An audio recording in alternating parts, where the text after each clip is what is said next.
Grab a cup of coffee and start your Sunday with Change Your Attitude, Change Your Life. Change Your Attitude, Change Your Life features stories to inspire, motivate, and empower you. Live your best life now. Listen, learn, think, and decide. Change Your Attitude, Change Your Life. Every Sunday morning at 9 on the Talk of New York, AM 970, The Apple. Visit CYACYL.com.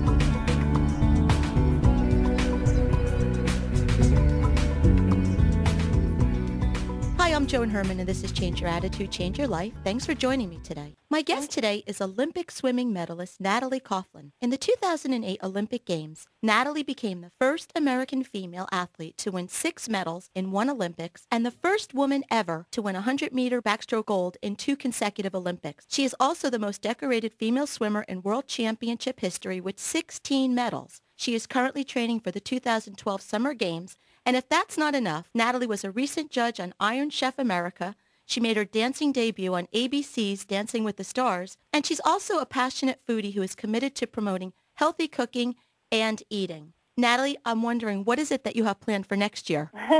Well, next year is the Olympic years, so hopefully I'll be representing the U.S. in London and earning some more Olympic medals. So you'll be just a little bit busy. I'll be very busy, but in a good way. I am actually a swim mom. I have 2 boys that swim, so I know what it took for you to get to where you are. I know the level of commitment. I know the dedication, and I know how difficult a sport it is. And I have to tell you, I commend you, and you should be very proud of yourself. Oh, thank you. It is a difficult sport. You know, it's a lot of early mornings, a lot of hours in the pool, a lot of training, but it's all paid off.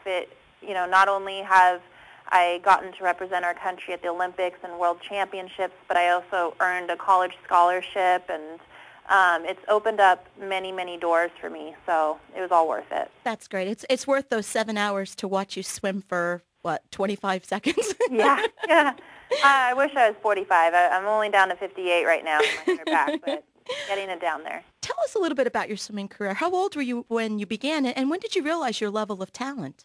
Well, I started swim lessons when I was 8 months old because I grew up in California, and we had a pool in our backyard, so water safety was really important to my parents. Mm-hmm. And then my parents always wanted me to do some sort of sport. They didn't really care what it was as long as I was staying active. And swimming kind of chose me. I did swimming from age 6 on, as well as gymnastics and volleyball, but I wasn't really good at anything on land, so swimming chose me, and I've been doing it ever since. Did you love it right from the beginning? I loved going to competitions, and I loved running around with my friends and being in a swimsuit and being in the sun and playing with them, but I really hated practice, and I hated the winters because, you know, we have outdoor pools here, and the winters can be harsh when it's, 40 degrees outside and pouring, and you have to walk out on deck in a swimsuit. It's not fun at times. Well, and with swimming, obviously there are some strokes that you excel in, and there are some that may not be your most favorite. And how did you overcome doing things that you really didn't want to do? I mean, for example, my 15-year-old son. He's a breaststroker, but now they're talking about possibly putting him in the 500. And his strategy now is that he'll swim it in 5.5 to 6 minutes, so they leave him alone. Well, it might be a good strategy. I don't know. But seriously, how did you overcome doing things in life that you really didn't want to do, but that you did for the benefit of the team?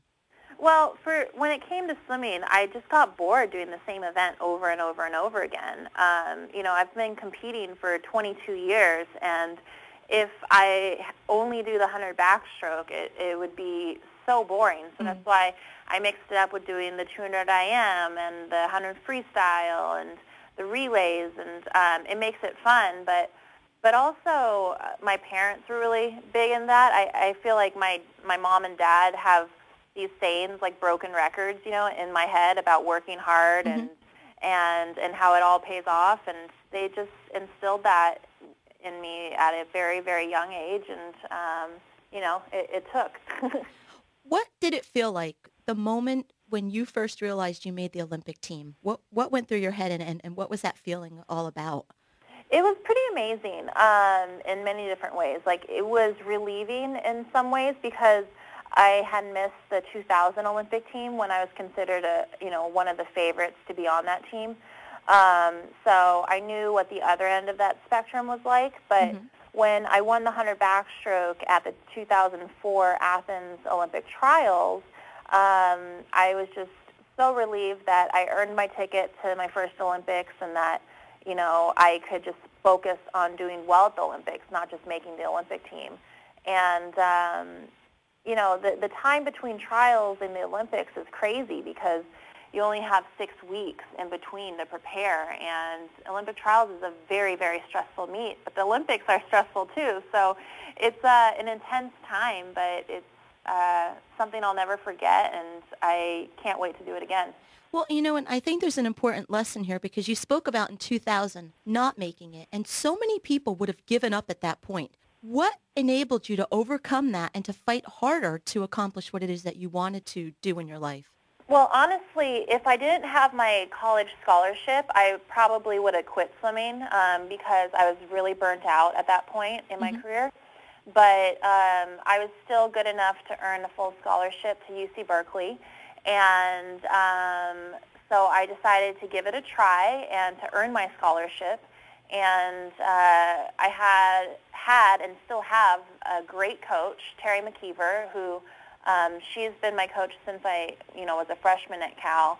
And she really helped me realize how much I love swimming again. And it's been fun. I can't believe that I'm still at Berkeley, 11 years later. I did graduate, but I feel like I've been in college this whole time.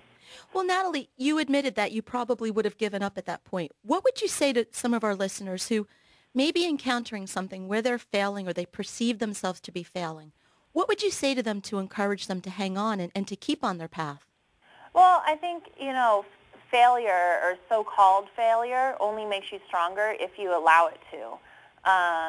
You could use it as a learning tool and get better the next time, or you could choose to be defeated, and it's really about your attitude. And, not making the Olympic team in 2000 was pretty hard for me, but I'm so glad that I went through that because I feel like I'm a better athlete because of it. I have a better perspective than a lot of other athletes do, and it helped me realize how lucky I am to be in the position that I am in. So it's true what they say, what doesn't kill us makes us stronger. It is very true. I mean, that's the last thing you want to hear when you're going through some sort of struggle, but it is true. And that's what we're trying to tell people, that there is hope on the other side. If you hang in there, if you have a positive attitude and work hard, you're a role model. You are an Olympic champion. And not only that, you've just broken the barriers on so many things, and you really are an inspiration to us all. No, I thank you so much. Now, Natalie, tell us a little bit about what is your training like? What is your average day? My average day, I wake up at 4:30 in the morning, and then I head over to the pool, and I have about an hour plus of stretching and Pilates that I do on my own to get ready to get in the pool.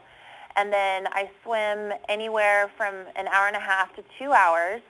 And then the rest of the morning is filled with various cross training depending on the day. So I'll do Pilates, running, weightlifting, and then I might go back to the pool for another swim workout, but that really depends on the day. Just for fun. Yeah, so I'm going nonstop all morning long, and then usually I'm done by about 1 or 3 p.m. in the afternoon, and then so obviously I'm starving and I'm exhausted, and a way for me to relax is to cook. And I mean, I love eating, so these habits and hobbies, they go hand in hand. But I love cooking for my husband and my friends and I, and it's just a way for me to unwind, and I get to develop all these cool recipes from it, and it's a way to refresh my mind at the end of a long day.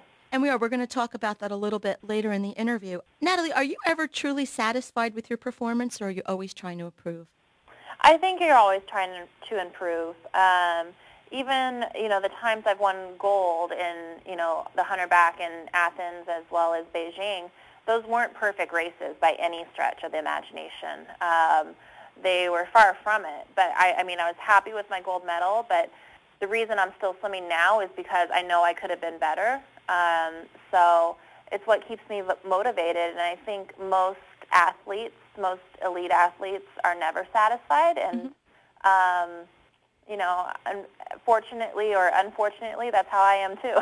Do you think that we should bring that to our everyday lives? Should we ever rest on our laurels or be happy with the status quo, or should we always be trying to improve ourselves and reach our goals? I think always striving to be better is a great goal. I have been really happy with my success, but never satisfied, and I think that's a very key difference. You could be happy with it, but still know that you could be better. So you're able to enjoy your success. I have definitely enjoyed my success, but the reason I'm still going is because I know there are ways for me to improve. Are you more motivated by the joy of winning or the fear of losing? Oh, that's a tough question. That's a really tough question because both are very motivating. One's more enjoyable than the other. Yeah. fear of losing is not fun, and I've definitely experienced both of that in my career. In my college career, I was undefeated up until my very last race, and then I got third. And for me, it was I was just glad to be over and done with that part of my career because everyone was talking about like, oh, she's undefeated. Like, is it going to go on? Da, da, da, da, right. And it got to be distracting. And, the joy of winning is exciting. And it doesn't necessarily mean that you win gold. Winning, I think, needs to be something that's defined for you personally. Like success needs to be, you need to figure out what success means to you, and that doesn't always mean coming in first place. It just means doing your best. Natalie, we're going to take a break for our sponsors. This is Joan Herman. Stay with us. We'll be right back. Change Your Attitude, Change Your Life now has a monthly free digital magazine that can be mailed to your inbox or read online at CYACYL.com. Each month, nationally recognized leaders in their fields, such as Joel Osteen, Shaun T., Tanya Brown, Ed and Deb Shapiro, Food Network's Robert Irvine, plus many others, provide the tools that you need to inspire and motivate you. We believe in a holistic approach to life, incorporating mind, body, and spirit. As philosopher Francis Bacon said, knowledge is power. Take the wisdom provided in the publication and apply it to your everyday life. Visit CYACYL.com for more information or to begin your free subscription. That's CYACYL.com. Welcome back to Change Your Attitude, Change Your Life. I'm Joan Herman, and my guest today is Olympic swimming medalist Natalie Coughlin. In the 2008 Olympic Games, Natalie became the first American female athlete to win 6 medals in one Olympics and the first woman ever to win a 100-meter backstroke gold in 2 consecutive Olympics. She is also the most decorated female swimmer in World Championship history with 16 medals, and she's currently training for the 2012 Summer Games. Natalie, before break, we were talking about your start in swimming and about what motivates you and drives you. And I'm wondering, when you were on the block, waiting for the event, waiting for that start, what goes through your mind? A lot can go through your mind. So usually I come up with a strategy with my coach and we'll choose 1, 2, 3 different things to focus on during the race, and then just let everything else just kind of fade into the background. And so, for instance, at the Olympics, in my 100 back, I wanted to have a really great start. I wanted to have some good momentum going into the turn, and then as I started to fade those last 15 meters, I wanted to make sure to keep up my turnover and nail a good finish. And if I could pick a few things like that to focus on, it really helps you focus all of that nervous energy into something productive rather than focusing on, your competitors next to you or the people in the crowd or the people watching you at home. And those things definitely go through your mind a little bit, but at least it gives you a way to channel your energy. And, Natalie, as an athlete or anyone who's involved in sports, an Olympic gold, I mean, that's it. You can't get any higher than that. And I'm sure that there are times when you're insecure, just like everyone else, and you doubt your abilities. And so many of us do that on a daily basis. What are your strategies to overcome those types of feelings and things that we can implement to overcome our insecurities and our doubts? For me, it's always been reminding myself of how lucky I am to be in the position that I am. I'm one of the few people that gets to call himself or herself a professional athlete, and that's my job, and that's such a wonderful job, and that kind of keeps me motivated to keep training and to keep competing. And it is hard at times when you feel a little bit insecure, but I think it is important to remind yourself that everyone goes through that now and again, and just to, get through it. Well, and something else. Now, obviously, as you said, you didn't do very well on the land. You seem to excel in the water. So what would ever compel you to take yourself and outside of your comfort zone and compete on something like Dancing with the Stars? That was so wonderful. I've always wanted to dance. I've always been jealous of dancers and just how beautiful they move. And I've always loved watching dancing. And socially, I like to dance, with my friends. And when I got the opportunity to be on Dancing with the Stars, I had to take it. I got to get all glammed up and do something so different than swimming, but it was still competitive. It still had an end goal of the competition and performing. And it was a really wonderful way to be competitive in something so different than swimming. Was it harder for you? In some ways it was harder. The reality TV side of it was difficult because just having to play things up for the camera or to have those lead-in packages, and that part got to be a little bit distracting, and I was so stubborn, if me and my partner would have a real moment that wasn't caught on camera, I would have a really hard time reenacting it, so the camera could get it. And right. That part was honestly the most difficult part. The dancing was awesome. I loved the training, and I loved competing, and I loved everything else about that show. Now, for someone like you who's so used to winning, I mean, when you work hard, you win. What was a life lesson? What did you learn by not winning that competition? Well, I mean, it was one of those things where I had absolutely no control over the outcome. So I just had to give into it, and just let it be what it was. I gave it my best, and I did a really good job on the show. But 50% of the scores and the points come from popular vote, right. And like it or not, I am a swimmer, and I'm not nearly as famous as someone like a Donny Osmond or a Kelly Osbourne, and I just don't have as many, fans out there as they do. So I just, let it lie where it was, and I enjoyed myself. But it was a bit tough to be voted off so early. I think it was awesome that you went for it. So congratulations to you.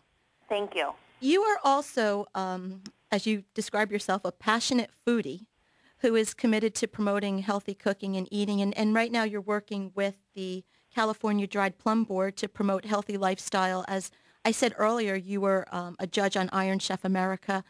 Can you tell us a little bit about the work that you're doing and what you can teach us about incorporating healthy eating to achieve a better lifestyle? Well, I teamed with the California Dried Plum Board a few years ago, and it was wonderful because I love cooking and I love eating, and I have always eaten dried plums, so it was a natural partnership.